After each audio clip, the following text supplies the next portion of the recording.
Again, 7 Bangladeshi citizens were detained by the GRP police at the Agartala rail station on Saturday. Several Bangladeshi items and 2 mobile phones were seized from them. According to the incident report, Agartala GRP, RPF and state police were checking at the Agartala rail station on Saturday like other days. Meanwhile, the police saw 7 suspicious people at the rail station and interrogated them. Later, during the interrogation, they were found Bangladeshi citizens coming to Tripura illegally without legal document from Indo-Bangladesh border. Later, all of them were taken to police station by the police.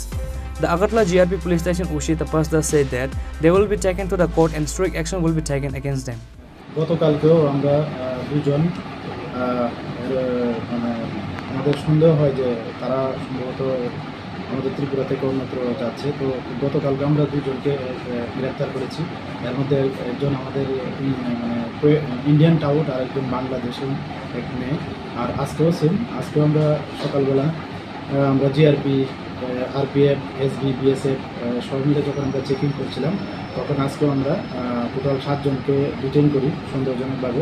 তো তাদের জিজ্ঞাসাবাদ করে জানতে পারি তারা সবাই বাংলাদেশের লোক এবং তারা আমাদের ওই যে একটা কাঞ্চনজঙ্ঘা একটা এক্সপ্রেস আছে, ওই ট্রেন দিয়ে তারা চেন্নাই যাওয়ার উদ্দেশ্যে আজকে এসেছিল।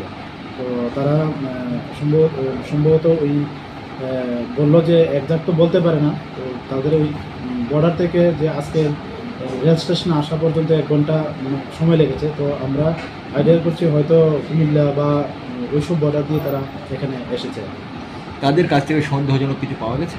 তাদের কাছে না এরকম কোনো সন্দেহজনক নেই, তবে তাদের মোবাইল পাওয়া গেছে, স্মার্ট মোবাইল। তো এগুলো আমরা খতিয়ে দেখছি এটার সঙ্গে কোনো ইন্টারন্যাশনাল কোনো কিছু যুক্ত আছে কিনা। The police further said that the 7 Bangladeshi citizens who were arrested were supposed to go to Chennai.